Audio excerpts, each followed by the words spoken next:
В Нерюнгринском музее истории освоения Южной Якутии проходят патриотические часы. Программа «Россия. Родина моя» пользуется популярностью среди школьников 3-7 классов. На мероприятии побывала Ирина Лазаренко. В течение месяца с 15 октября работники библиотеки совместно с приглашенными гостями, представителями Росгвардии, МЧС, военно-патриотического клуба «Волчий кряж», участниками локальных войн проводят беседы со школьниками на темы патриотического воспитания. Начинается патриотический час с выставки, посвященной столетию образования Якутской АССР и 390-летию вхождения Якутии в состав российского государства. Есть предметы, которые датированы еще 17-18 веками. Например, такие как скифские котлы или пушки 18 века.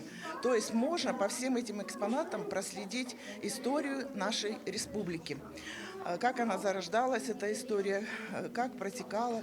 Очень много знамен. Зал украшен знаменами еще начала века, уже с становлением советской власти. Все до единого письма будут отправлены адресатам. Немного писем мы просмотрели, просто, вы знаете, в нескольких строках, до слез. «Здравствуй, солдат, я из Нерюнгри. Возвращайся, дома тебя ждут». Что может быть еще дороже таких слов? Потом ребятам после небольшого экскурса в историю предстоит поучаствовать в викторине и показать свои знания. Также посетителям предлагается написать письма для тех, кто сейчас находится в зоне боевых действий. Я написала пожелания солдатам, чтобы они поскорее вернулись домой к своим детям и семьям, чтобы мы ушли только с победой и здоровья большого. Складывают письма треугольником, как напоминание о временах Великой Отечественной войны, когда цензура ставила свою печать после проверки. Наш земляк, чульманец Афанасий Бутаков писал сюда своей маме в поселок Чульман вот это письмо. Оно пришло в 1944 году, буквально перед смертью, когда этот воин погиб. Вот я вам говорила о почтовых штемпелях, и красной краской написано «Проверено цензурой».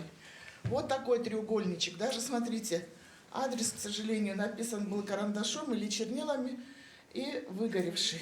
В завершении школьники получают сертификаты об участии и приглашаются на общее фотографирование. Патриотические часы вызвали живой интерес у образовательных учреждений. График проведения уже расписан до 10 ноября. Ирина Лазаренко, Вадим Барашков, Нерюнгри.